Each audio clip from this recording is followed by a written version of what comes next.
Shalom and welcome to another in our series of podcasts from Temple Beth Am, a dynamic center for conservative Judaism in Los Angeles. This is a recording of Rabbi Adam Kligfeld's weekly Rashi study class. Hello, and whatever proper salutation of the day it would be if you were listening to this on the Temple Beth Am podcast asynchronously. Chapter 8, beginning of chapter 8 of the book of Exodus, and one large amphibian, or maybe it's a reptile. A reptile or an amphibian? Amphibian. But I'm supposed to start with a midrash. Yeah, but let me just get us going. So we're on. Thanks, Hector. We're about to do the Rashi's on verse 2 of the chapter. Let's just read verse 2 again so we can remind ourselves where we are. We had a couple of verses with God telling Moses to tell Pharaoh what is going to happen with plague number 2, and now it's actually happening. So in verse 1 of chapter 8, God says, okay, let's actually begin this thing.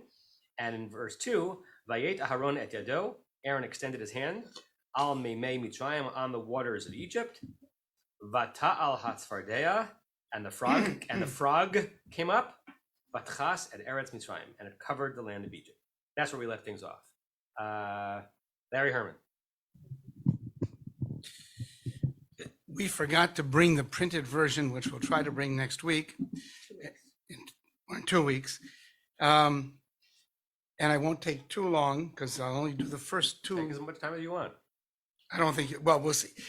So the following aid to recall the 10 plagues was written by Rav Raphael Akiva ben Pinchas, better known as the Rap Rav. And the manuscript was discovered by my son Reuven and myself in 1994 in Jerusalem. And it goes, Eser Makot, the Egyptians were smote with the Eser Makot. They could run, they could hide, we had God on our side. We kept them coming until they cried, go on, get out of here, leave our fold, take our silver, take our gold. Dam, Svardeya, Kinim, Arov, Dever, Shchin, Barad, Arbe, Choshech, Makat Bechorot, to convince them of the power of God. This should get him ready. God gave a fair warning, but Paro laughed at Moshe, so blood struck the next morning. The fish were lying belly up in the mud, but they weren't sunbathing. They died in the blood. The Egyptians couldn't drink. There was panic everywhere. They bought water from the Jews. Heck, what did they care? Eser Makot, the Egyptians were smote with the Eser Makot. Blood didn't work. Paro thought it was a trick, just a bit of magic, old Aaron with his stick. What's next? Listen here, what he did to make him fear. Now Rashi says it was just one big frog, but he must have been sitting on a mighty big log. This weren't no Kermit all cute and green. No, this Svardeya was ugly and mean. The frog spit out smaller ones. The kids got frog flu. But old Paro just said, let him eat frog stew. Eser Makot, the Egyptians were smote with the Eser Makot. Goes on for eight more. It's very clever. And do you want to give a midrash on your midrash? Just somehow back then, with less knowledge less access than I had now, and certainly no Sefaria, I must have come across the Rashi saying the discussion that it was one frog and include one big frog. What I just want to say, what prompted it was an invitation from Noam Tzion and his family. This was the first year that we were in Jerusalem after making Aliyah. They were our neighbors, and they invited us to their home for Pesach, and they said, but you have to bring something. And that's what you brought? And that's great. I think it'd be a very nerdy and learned Pesach Seder if when you got to the Who Knows One, he went down to, 2 of the tablets that Moshe brought, and one is the frog. One is the frog. One is the frog. Oh, that's a great idea. We'll do that. That covered the entire land. Rosemary, take the microphone. I was just the other day looking the bed of Nile. So it comes from Ethiopia and Sudan. So is it like it comes Ethiopia, it stops, that's water, and then when it enters in Egypt, it becomes red, and then when it goes Sudan, it becomes again white, or everybody was punished? I mean, Egypt was so big, maybe they had over governing Sudan and Ethiopia, I'm not sure. But, is it like, and now Larry was saying that Jews sold water. So isn't that the water goes in Egyptian hand, it should become bread again? Right. It's very interesting and hard to kind of line up these Rashic expansions of the text with what you think might have actually been happening in real time in that era. I don't know. Someone is not. Left. 1 second, everyone. Standing room only the past couple of weeks and all. I know. Hi, Carol. I don't know what we're supposed to think of the geography in terms of how much of that corner of Africa, that era of Egyptian monarchy ruled, and where the borders were. And I don't know if we're supposed to be thinking this. I don't know if we're supposed to be thinking of this as sort of like a regional empire, right? Like if back then, I would guess that a smaller amount of space would feel bigger to be the emperor of. He didn't know what was like 1,000. He didn't know what was 1,000 miles away, etc. So I don't know. I don't know how we're supposed to think about that. I think we're mostly supposed to be thinking about what message about the way the world operates and God's relationship with tyrants. But I think those are the meta messages that are supposed to be emerging. And it's hard for me, at least, to map it onto a map, even though we're so keyed into borders and boundaries right now. Okay, let's actually look at the Rashi that has the midrash we've been referring to. Larry, do you want it? Sure. So it's the Rashi on verse 2 of chapter 8, Vata'al hatzfardeya, which literally means the frog arose. Tzfardeya achat haita. There was one frog. Vayu makin ota, and he was the one that.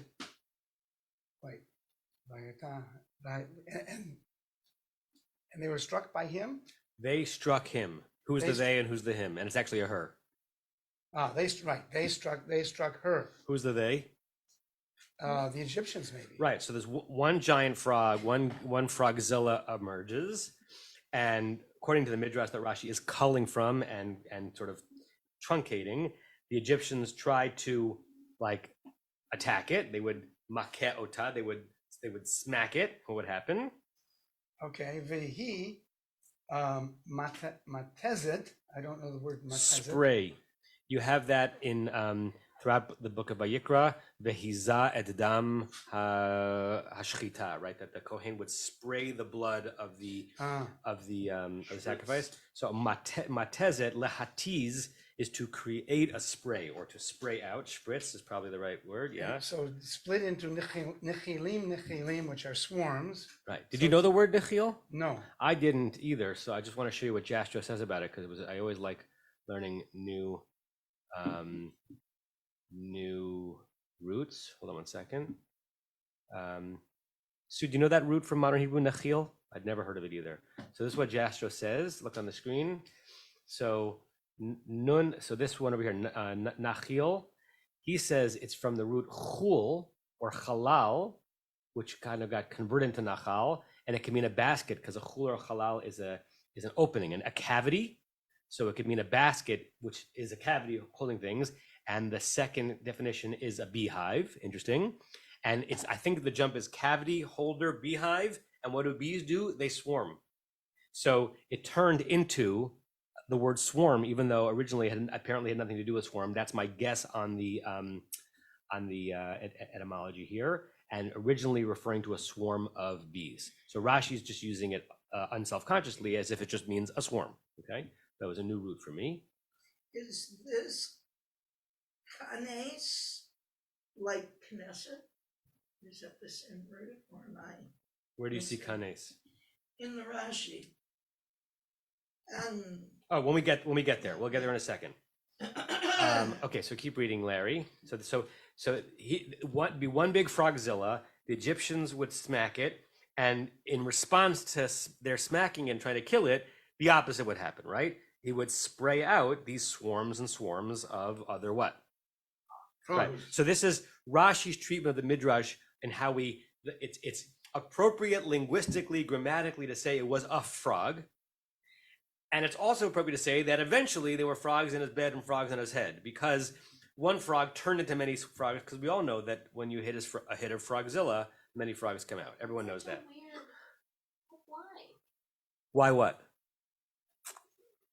Why did he come up with this swarms of whack-a-mole swarms? Well, he- Microphone, please. All right. Why? My question was why it's kind of a weird. Solving the problem that in Well, this Fred, That there was Fred, one. Don't speak around the table unless there's a microphone, because everyone Very else hard to do. really wants to be a part of this. as much as Yeah, possible. my question was why. It sounds like a crazy, whack-a-mole, swarms of, hit it on the head and it sprays around. It's in this one sentence, it says it has frog tzvardea in the singular, not in the plural. So Rashi, following the Midrash, is trying to explain why it has it in the singular here. So in the beginning, there's one frog, but the real plague is that there are lots of frogs. I think a running prism through which to understand Midrash is that there are two legitimate whys for every Midrash. One is, why do you feel the need to ask this question on the verse? And the second is, why is this your answer to that question, right? And sometimes we just kind of accept the process because it's not as fantastical. But the process is always going on. And by the way, you could say the same thing of every sermon that any rabbi gives. Why is this the thing in the verse or in the parsha that is nudging or troubling or motivating him or her? And then why is this what he or she is doing with it? The former question is one of methodology, and the second question is one of philosophy and character and value system, right? So, how do I determine, when I'm teaching on Sudai Shlishit Shabbat afternoon, which verse I'm going to go deep into? Well, something catches my eye as deserving a question, and that's the first why. And then why? How am I going to teach it in such a way that I'm teaching it differently than someone else? What's the Rabbi Adam Kligfeld way of resolving the problem through the other sources? This is a particularly wild one, but it's the same process. The first why is, why does verse 2 have the word frog in singular, and verse 3 has it in plural? That's first why. And the second why says, I know a midrash that explains it. And listen, we're all in, Rashi might say, on the metaphysics, he wouldn't use that word, of this whole story. So this is not even that much more crazy than the other stuff. And it resolves the grammar. Now, the second one is harder for me to answer, but I'm going to open other people's responses. What's the sermon here? Is there anything in this image that is more than just saying, we resolve singular plural, right? And besides the bizarreness of it, do we gain anything in our understanding of the story, understanding of God, sermonically, with this particular answer to the second why? Now their hands. So I see Larry, Sue, Rosemary, and Rick, I see your hand. I didn't see it before, I apologize, but we'll get to you. Go ahead. Well, I can see a whole drash about the frogs representing our imperfections, our problems, and when we simply try to beat them, they multiply into many, many things. So we need to contain them as opposed to trying to beat them down. Great. And who knows if that was conscious or unconscious in the minds of the people writing this midrash, right? Is plague operating on two levels here, right? Plague as plot line in the story, plague as concept to reckon within our lives, right? Very possible. Sue, Rosemary, and then Rick. Well, partially ditto, and that's exactly what I was thinking. And it's a sermon about the human condition and how immediately my thoughts went to cancer cells. Unless you get to this, unless you somehow or another get to the root of the problem, and in this case, the root of the problem is that Pharaoh has to let the people go. And so, if you don't get to the root of the problem, you will multiply that thing. Great, like an unwitting piñata. Like you think you can defeat this, but the more you hit it, the more you realize that you're actually going to be swarmed because you're not dealing with the very thing that is causing this. Great, Rosemary. I think the people who have written, either they have seen or heard, so they're repeating what they have seen. But the original effect comes from God. And there is a pattern here with all the plagues. He does something simple, and Pharaoh said, we have witches to do that, or scientists, but then they can't face it because there's the power of God. This is the way God shows himself. At the beginning, he sends the snake. They make a snake, but this snake eats them. Then the water.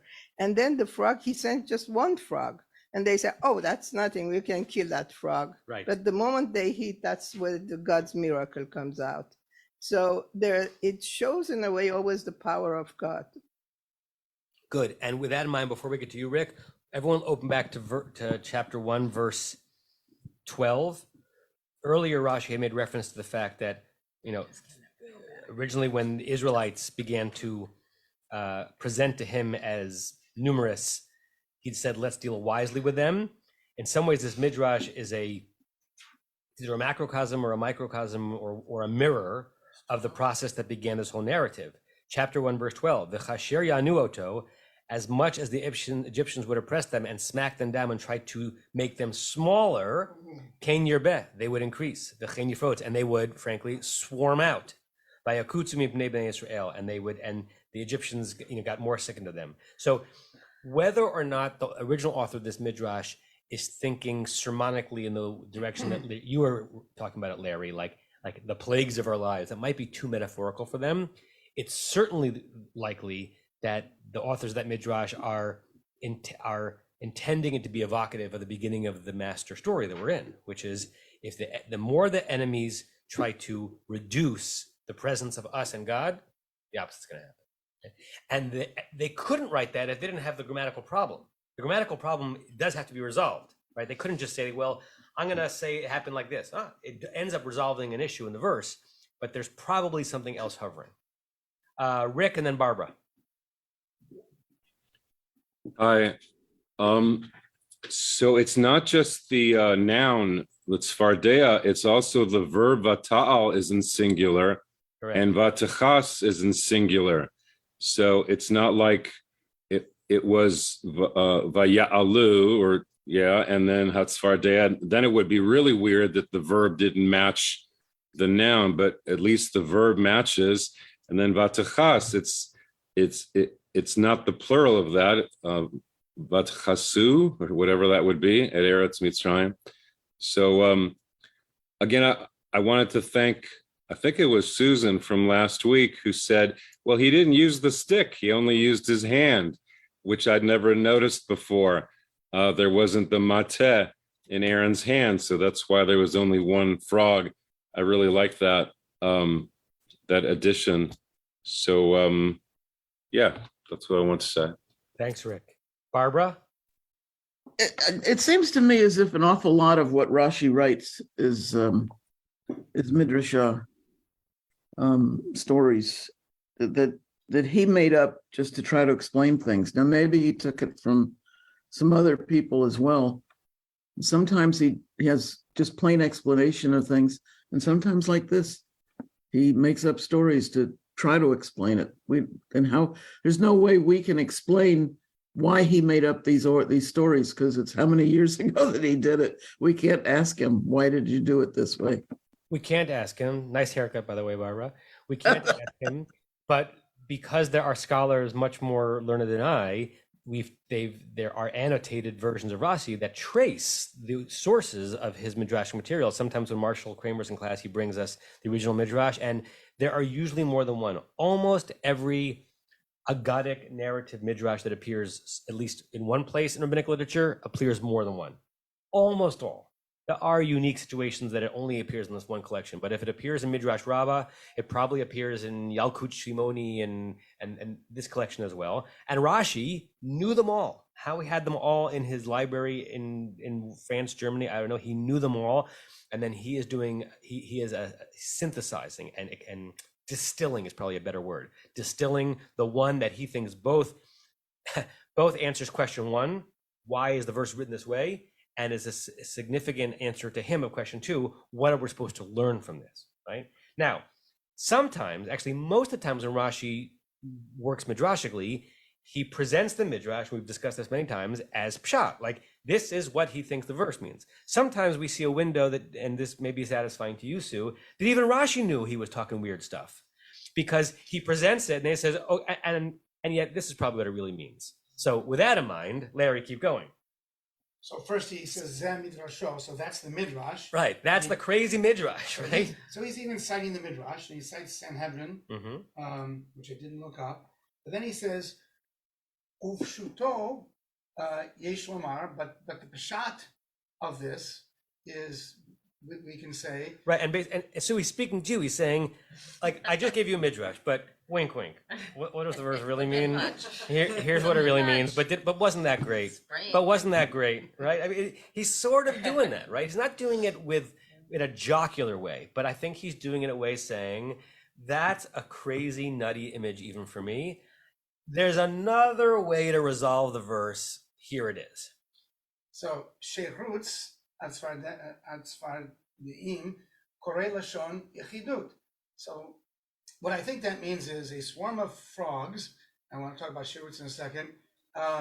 You use a singular verb, a singular noun to refer to them. Right. So as if he's saying the phrase "Vata'al hatzfardeya," the frog arose, is shorthand for the swarm of frogs arose, right? And the word swarm, which represents a plurality, is a singular noun.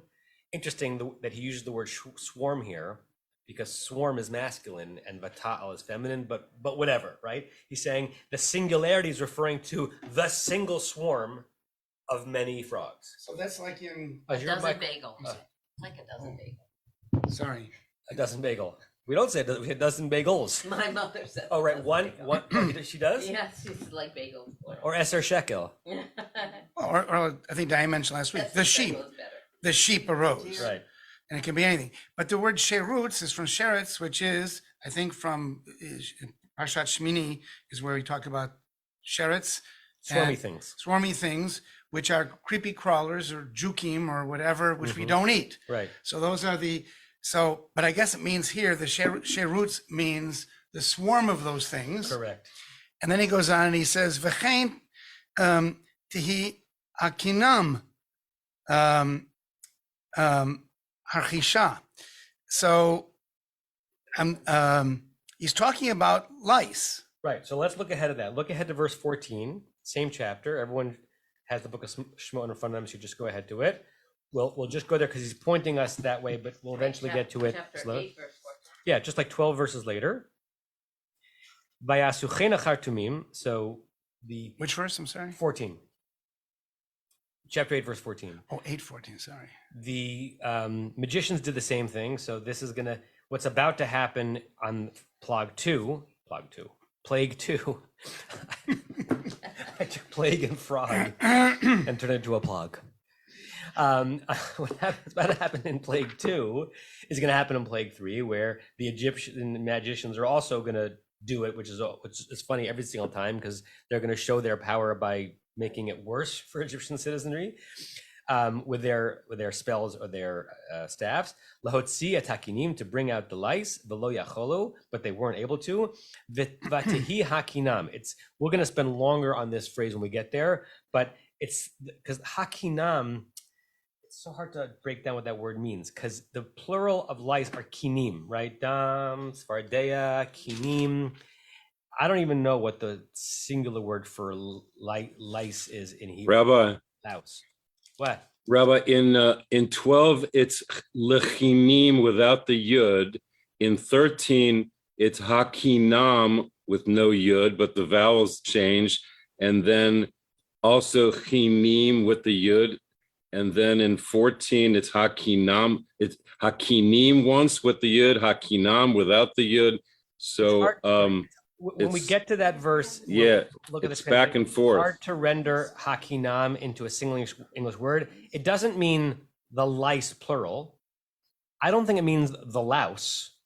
I think it means like the phenomenon of lice, the liceness. Right, but it's turned into like the word the singular word representing the multiplicity of lice. Sue, When you microphone. Yeah.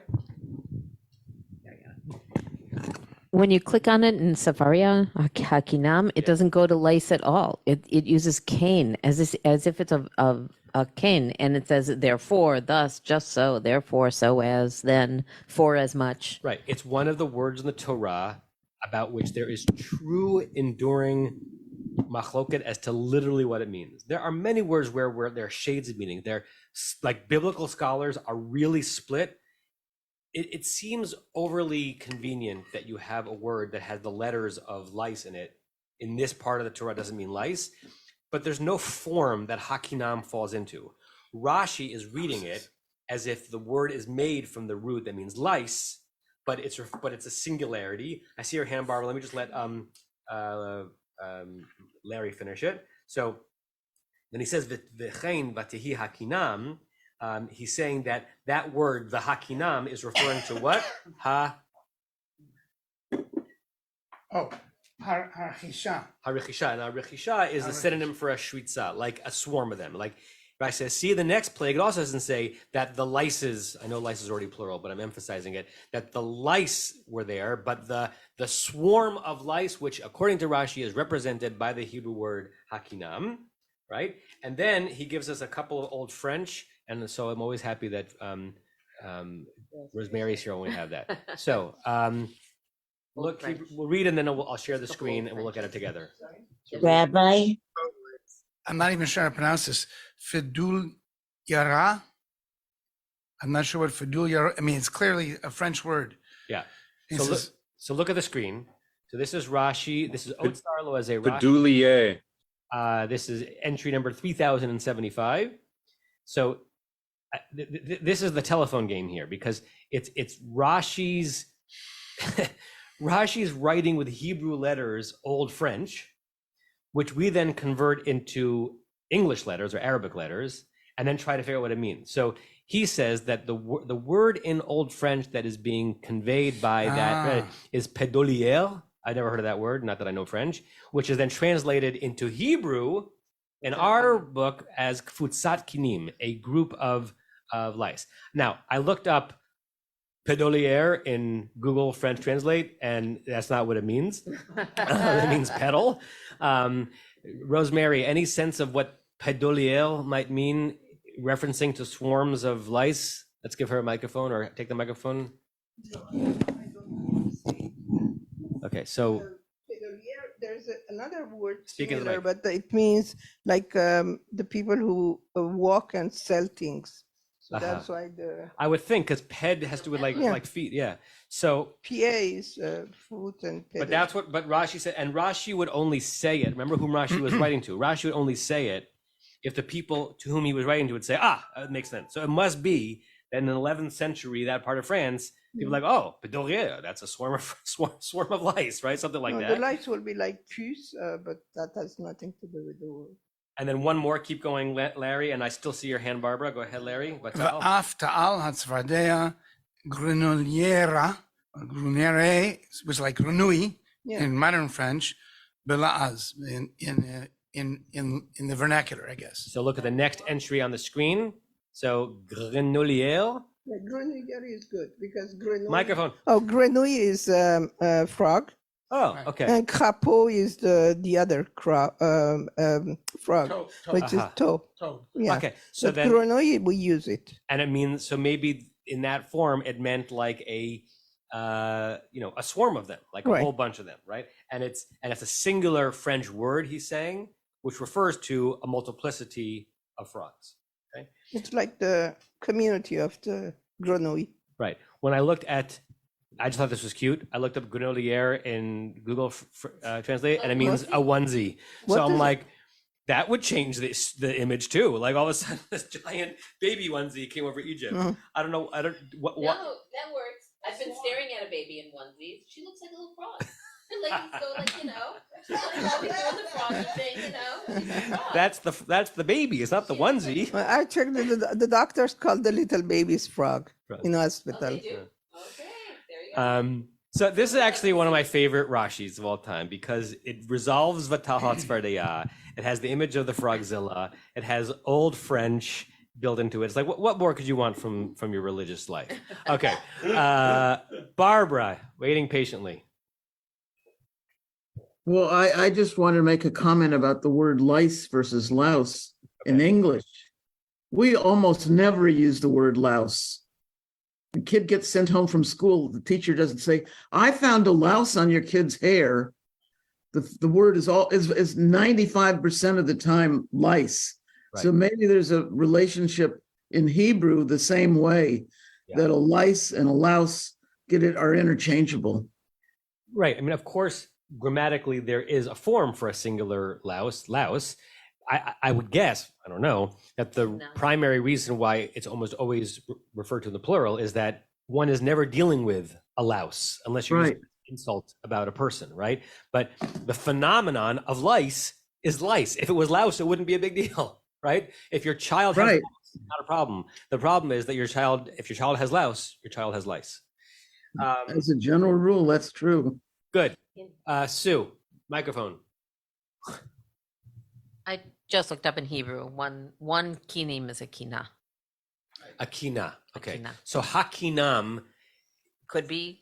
Who knows? Who knows? Could be therefore. It's not right. It's not a known word, Yeah. given our sense of the root. But then again, when we say it's not a known word, where does our knowledge of Hebrew words come from? The Torah. So like it's in the source. We just don't know how to render it. Okay. When you call a school like école, and the children who go there, it's écolier. So grenouille, grenouillère. I was just trying to find it. Good. Okay. That's verse 2. Rashi's quiet for the next two verses, 3 and 4. So let's jump into them, and then we'll see if we get to the verse 5 already, which is the next Rashi. Rebecca, do you want to read verse 3? Sure. Vaya'asu chen hachartumim belatehem vaya'alu et hatzfardiim al eretz Mitzrayim. and the magicians did this with their secret arts. Right. And remember that Rashi twice already has dealt with latehem versus lahatehem, and some people think that it refers to like whispers like lachash, and some think it refers to their spells, and some people think it refers to their actual wands. But we don't have to go back in there, but that word has appeared several times and it will continue to appear. Okay. And they brought up the frogs on the land of Egypt. Good. Okay. So straightforward in some ways, and in some ways Rashi's already dealt with some of this in the sense that he's already dealt with the fact of how we went from a singular frog to plural frogs. So he doesn't say that comment on this verse. By the way, that what we were saying before about hakinam, and some people read it as being from the word Cain. One of the reasons why people read that is because the word Cain appears throughout this narrative as well. Vaya'asu chen, they did so. So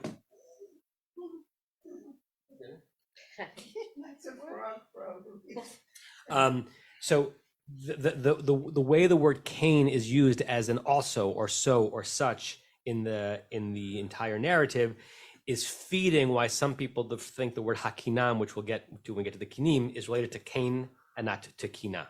And we have it here, and they did so. They did such, right? Okay. Comments, questions of the verse. Rebecca, you got the mic, and I see Rick's your hand also.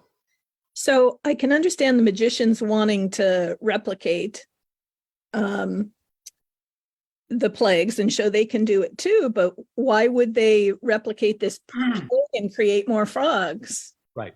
And this has happened several times throughout the plagues, and it makes you wonder, A, are we not understanding something about the verse? B, is the Torah not only telling the story of the punishing of the Egyptians, but lampooning them for being the Chelmites of the ancient world, right? Saying, look how smart we are. We can also bring frogs upon our people, right? So they're both exactly. It does feel Monty Pythonish, right? Like it feels like God ends up being dominant as the power, and also rendering. It is so cathartic to think of your enemies as stupid and foolish, particularly if you can't really you release yourself from the shackles. This does seem to be the epitome of foolishness, right? I can also beat up my own people, right? And it seems to be it seems that's what the Torah is saying, although it's possible that vayasu chen chartumim means something else, but I don't know what else it would mean. I see Rick's hand, I see Joanna's hand, and I see Larry's hand. Hi, since you led us back to chapter 112, you have Cain's there. Cain Yirbeh, V'chein Yifrotz. I just wanted to underline that. Yeah, and Breshit too. We have Cain's and Abel's. Right. Sorry, I had to.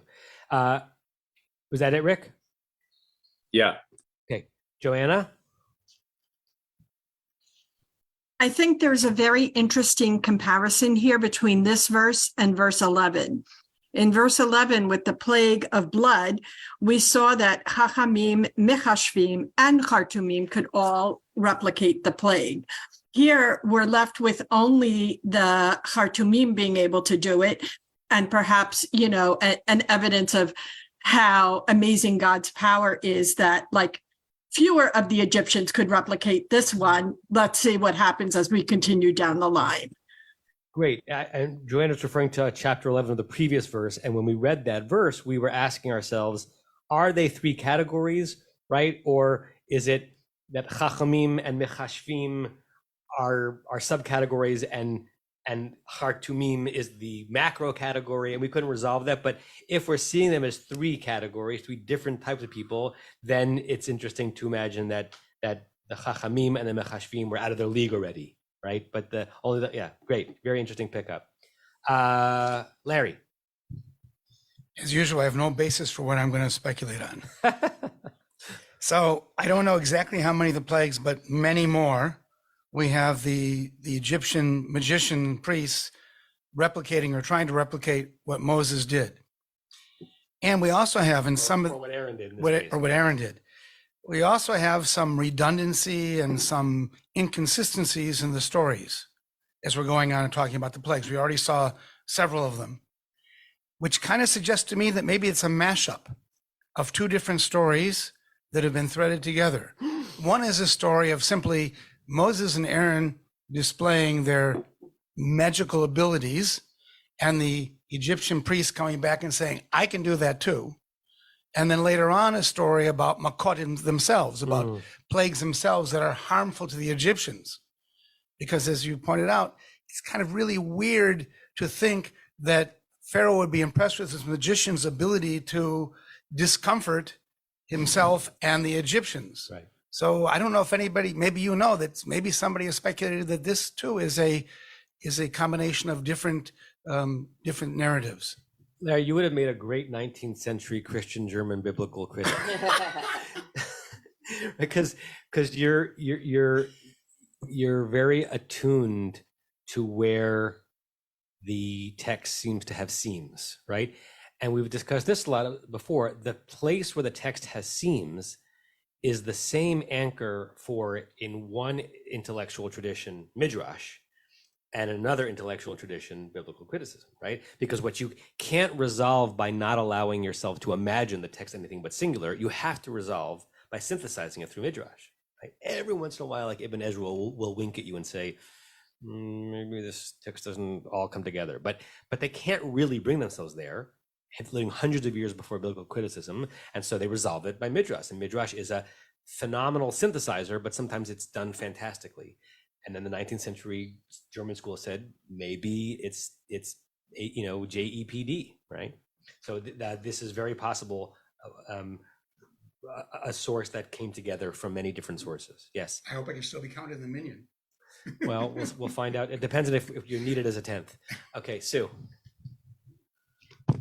Well, I've personally never thought about this before, that this whole, I really, that whole Pesach story and the Makot have always in my mind been, God rains these, Moses and Aaron rained these things through God upon the Egyptians. And this idea that the Egyptians were the amplifiers and really caused a tremendous amount of this suffering on their own people has me thinking again about if we're trying to, if the Torah is telling us stories always about, the pitfalls of the human condition, then I'm just thinking about how, that's something that happens to everyone, that you cut off your nose to spite your face a lot. It's you just don't, you don't see what's coming, and you're busy reacting, and I just think maybe there's something, even more wider here than frogs. That's great, Sue, right? They're like, you can think of the distinction between anger and stupid anger, right? Like, it's one thing to be angry that you're being outdone by this guy's gods, but stupid anger is to show that you're as powerful by redoubling the impact on your own people, right? And I think you're right. I think we all express stupid versions of emotions all the time, and we don't stop and think, and our initial reaction as our brainstem is operating has not really thought out right how this might be made worse before our prefrontal cortex comes over and hopefully releases us from that. Before Norm speaks, Larry and Diane, you pronouncing it makot, right? Is that a Detroit thing because it's close to Canada? It's supposed to makot? Are all your choloms like, because Canadians pronounce it also like brachot instead of brachot? Is that a Detroit thing? Israel. It's Israel. Makot. It's not, isn't O is English. Right. So I know that Israelis pronounce it differently, but I also know that Canadians pronounce Avi would say right. Avi would say makot. Yes. Makot. Yeah. Okay. I didn't know, because like Detroit is like South Canada. So. Norm. When we talk about the concern about bringing more harm on their own people, I think that people who live in Western democracies tend to think that governments are concerned with the governed. And I don't think that applies in many societies today. I don't think it applied in many societies at all back then. Great. That the governed were not consulted, were not an issue of great concern. They were simply there to support the ruling classes, and they didn't care how much suffering was down below. And that gets quite modern even in societies that we regard as democracies. That's a great comment, Norm. And finally, after teaching the class for so many years, I get to reference Braveheart. You've been waiting? There's a great scene in Braveheart, which despite my feelings about some of the actors now, I still am taken in by that movie. Barbara Lipton came back. So one of the grand battle scenes where the king actually appears, it's the scene in which they're going to finally put down the Scottish rebellion. After the king sends in the chalutzim, the shock troops, to like beat the underarmed Scottish rabble rousers, they're all fighting, and then he says to his lieutenant, "Okay, like fire the arrows," and the lieutenant says, "But our folks are already there, so it's going to kill our people." And he says, "Yes, but it'll kill theirs too," right? Like the king's only motivation is to retain his power, not to spare his army, his people, right? So yeah, but it'll kill theirs too. So it's a great cinematic moment of what you were talking about, right? So maybe it didn't bother Pharaoh at all that his people were suffering more from the frogs, except that we're supposed to understand that Pharaoh was also suffering. Right? Okay, great. Rabbi Judy wants to talk, but she's just raising her hand instead of pushing the button to raise her hand. Just saying. Thank you. Oh, there you go. Thank you so much, Rick. Thank you. Because I can't find the button.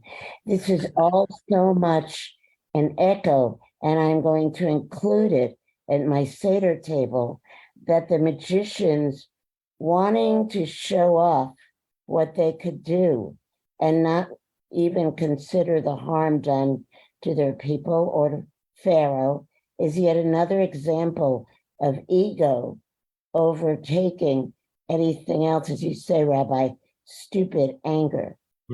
Yeah. Thanks, Judy. I see Joanna's hand, and then we'll go to the next verse.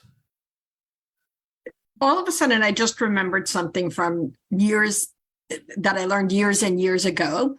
And I just Googled, and indeed, just as an FYI, in Egyptian mythology, there's a god called Heket, which is a frog-headed goddess who personified generation, birth, and fertility.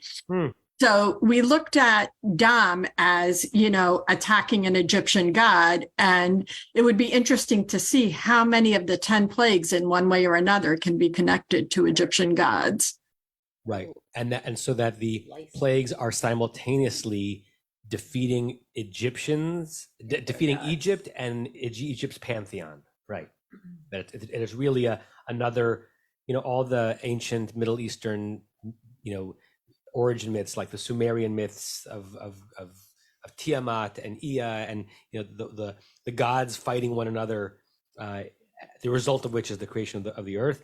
Some people see this whole narrative as the Jewish version, the Hebrew version of gods fighting the gods, right? Or God fighting those who think they are gods, and that the plagues are representing not just terrible circumstances for the Egyptians, but Egyptian divinities.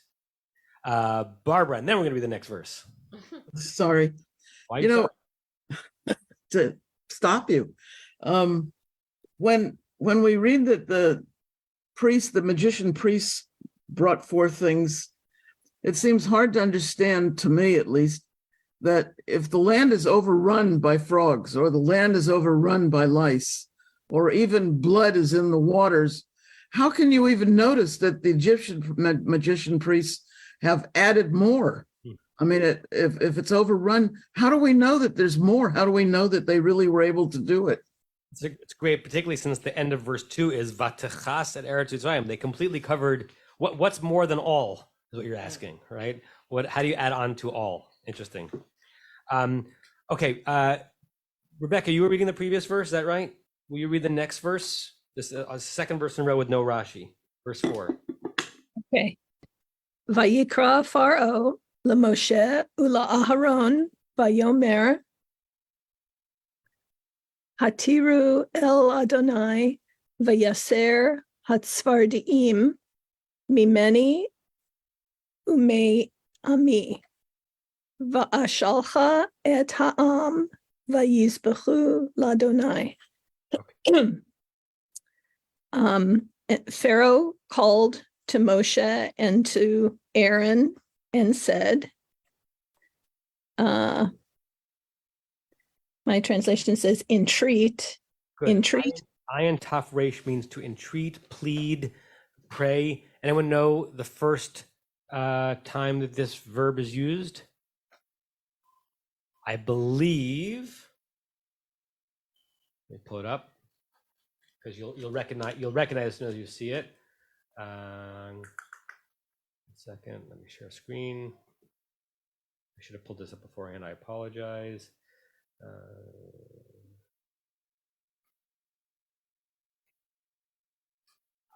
Okay, so when Rivka is barren, right? Verse 21, Vayetar Yitzchak Ladonai. God pleaded with God, Lenochach Ishto, on behalf of his wife, Ki Akarahi, because she was barren, and then it's turned into a nifal, Vayeater Lo, which sort of means God was successfully pleaded in his behalf. Like God got pleadified. God, it's a way of saying that God responded, but it's the word to plea turned into like a successful action, right? So here it's coming in our verse. It's coming as a request from Pharaoh to Moses and Aaron what they should do to God, and it means to plea or to entreat to God. If we use the word entreat in modern English, it becomes a transitive verb that requires a direct object. If it's the word plea, it's an intransitive verb that has the indirect object, and that's why some people refer this as plea, because you have the el, you have the preposition, and plea to God or appeal to God. Keep reading, and then we'll call on Ilan Bayaser.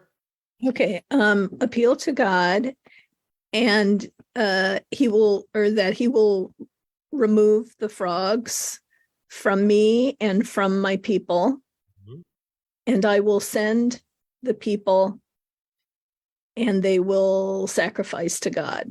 Good, right? So Pharaoh's had enough of this plague, calls Moses and Aaron, doesn't, by the way, tell his own magicians, can you stop it, right? Even though they added to it. Just look for a second at the Aramaic. Ukra Pharaoh Moshe Aaron V'amar, and he said to them, Salu. Salu, you might recognize that root. Tsadi Lamed Yud means to pray in Aramaic. Titkabel sloton uvaoton. That line in the full Kaddish, right? May our sloton, our prayers, be received. So Unkelos is understanding Hatiro directly as a prayer. Elon. Yeah, I just find it very interesting that Pharaoh's understanding of freeing the Israelites is only so that they can serve God. And it's almost as if he's saying, yeah, they're my slaves now, and I get it. If you call off the dogs, they can be your slaves. There's no concept on Pharaoh's part that freeing the slaves just for its own sake is a good thing.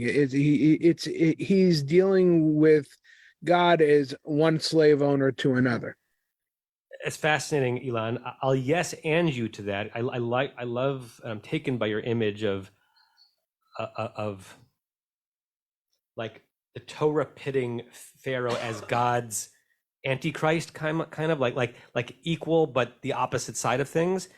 It's also the case that some of the times that Moshe is giving the rationale for why the Pharaoh should release the Israelites, is so that they can go into the desert and serve God. Like we had that, the last time we had that was verse 26, right? Vayomer Adonai in the previous chapter, God said to Moses, Boel Paro, go to Pharaoh, V'amar Talehav, and say to him, this is the verse that is the quotation marks within the quotation marks, Ko Amar Adonai, thus saith God, Shalach et Ami, release my people, Vayavduni, and they will serve me. So God is also using that language, that I want them to go from serving a malevolent God to serving a beneficent God, but it's still going to be service, right? And so Pharaoh. So in the rabbinic writings, is the freeing of the Israelites always put in, as that the purpose of their freeing is serving God, or is there a notion that actually no, that the freeing of that being free in and of itself is a positive thing? It's an astute question, Elon.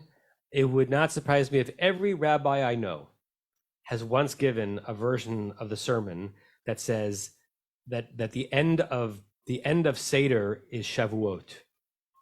That the reason why Shavuot got the attention that it got in rabbinic literature is because the rabbis wanted to make it clear that the purpose of Exodus was not Exodus. The purpose of Exodus was reattaching to a sovereign at Mount Sinai, right? And that the Jewish, right? Obviously, we believe in freedom the way modern liberal people use the word freedom, but the Jewish notion of freedom is being free to worship God, being free to be an Eved Hashem, being free to have your worship be meaningful and productive and impact your life, but not being free to do nothing, right? It's not the Western notion of I'm attached to no one. It's the freedom that comes from monogamy, right? Monogamy, hopefully, is understood by most people who are in it as a limiting bond through which you experience the most enhanced form of liberation. But it's not, you're not free to do anything you want with whoever you want. You're free to experience meaning through this one singular relationship. And I think the Jewish notion of the freedom from Egypt is primarily for that purpose. So then when the civil rights movement in our country uses the Exodus story as an example of freeing, it's actually a poor analogy, because our notion of freedom and the notion of freedom of slaves is being free to follow your own path. It's not a notion of being free to follow a different master. Right. I would say it's an imperfect analogy, and it's being harnessed for a very, very good purpose, which is to rid the world of tyranny. But it's not a perfect matchup. It's not a homology. Not a homology. It's an analogy, but it's not a homology. And certainly part of the Exodus story is our having a commitment to identify and defeat the pharaohs of the world, for sure. But it doesn't end there. That's the beginning. And then is, now what are you recommitting yourself to? Now, it would be obnoxious for any person who had not been, whose ancestors not enslaved, to say to the black person in the 1960s, yes, we're going to harness the Exodus story on your behalf to have you be freed from the shackles. Now, what are you going to do with that freedom? Like, that would be a terrible, it would be a more apt, but a terrible harnessing of that historical story, because the first step in that is the release from tyranny, and we add a second step. I see Sue's hand. Microphone. Well, it just makes me think about the tethering of the Omer on that path. That's like that freedom. Then you're just pulled forward step by step to the next thing, not to be on a different path. There's a one path, and it's count that Omer till you get there. Yeah. Just kind of interesting. Yeah. Larry? I just had a light bulb moment. There's a debate, it's a long-standing debate, but in contemporary political philosophy, about the nature of liberalism. And there are many who, from different perspectives, think that liberalism is simply being able to lead out your own life as you see fit. And there are other liberals who say, no, not at all. There is, in some cases, a communitarian obligation. Your liberalism must be in pursuit of these greater goods for society. And this is the subject of a huge number of Substack debates that I read. I'd never made the connection to Yetziat Mitzrayim and to Sinai. Yeah, thanks for that, Larry. We're almost out of time, so let me just add this one little idea. This is also not a perfect analogy, but it reminds me of it. The deeper I got into Eastern notions of mindfulness and meditative modes and their understanding of what rest is and how that applies to Jewish practice is similar in the sense that the Western 20th, 21st century notion of rest is, this is a terrible, 2 weeks ago I would have said like a week on the beach in Maui, so I can't say that anymore, but like nothingness, right? A beach chair, a Mai Tai, and nothing to do. That's rest. Right? And that is rest on some level, right? Or Barca lounger and a remote control, or a nap. That's modern Western rest. Spiritual rest that comes from the Eastern traditions, that I think we have a notion of Judaism as well, is what one of my teachers called poised rest, right? When you're engaged in a moment of meditation or mindfulness, you're very much resting, but you're not slouching. You're not doing nothing. You're not relaxing. You're just resting your mind so that it can be fertile in new and different ways, right? And you're very focused and you're very awake and you're not nodding off, right? So there's a rest which is the absence of work and obligations. I got nothing to do. And there's the rest that is as I'm harnessing the full power of my mind in a restful way to become a more grander version of a human being. There's freedom, which means no one claims me, no one owns me, and no one should be owned and claimed by anyone that wants to enslave. And there's the freedom to serve a God, freedom to serve a national purpose, right? Freedom to attach your life to something lofty, which you can only do if you're free. You can only do that if you're not owned by a tyrant. But once you're not owned by a tyrant, our sense is, okay, what are you going to make of this freedom? Right? So I'm so grateful to that question. Rick, last comment, then I want to make one logistical announcement. Just one thing on what Larry just said. I know he likes making roads. So yeah, you can make roads and you can be free to drive wherever you want, but you got to stay on your side of the road. You can't just drive all over the place. You'll crash into people. So there has to be some kind of guardrails on the freedom. So that. On that note, most years, this would have been the last class before high holidays. Because I take Elul to really pull back and focus on Yemim Noraim. Because there have been a lot of cancels class this summer, I'm going to add 2 more. So it'll be class the first 2 Wednesdays of Elul, a week from today, because Elul starts Friday, and 2 weeks from today, and then I'll pull back, and the next time we'll meet after that is Chol HaMoed Sukkot. So I'll send this in an email, but we will meet in person and online for those who want, both next week, whatever that date is, I don't know what it is, and the week after that. Sue? I discovered that I had 2 of these Torah Chaim, 1 stars in my bag, and I really only own 1. You think you It was got one by accident? inadvertent. I don't know whose this is. It says on the side, Beth. Beth Shalom? It says Beth Shalom. That's mine. Oh, Because this is a gift from my Saba, and he was because he was the rabbi of Beth Shalom. I hope he didn't steal it from his shul, but this has been on my shelf for 25 years. Oh, good, I'm glad. Be well, everyone. You have been listening to another in our series of podcasts from Temple Beth Am, a dynamic center for conservative Judaism in Los Angeles. If you enjoy these podcasts, we invite you to write a review on the Apple Podcast site or wherever you get your podcasts. For more information about Temple Beth Am Los Angeles, go to tbala.org.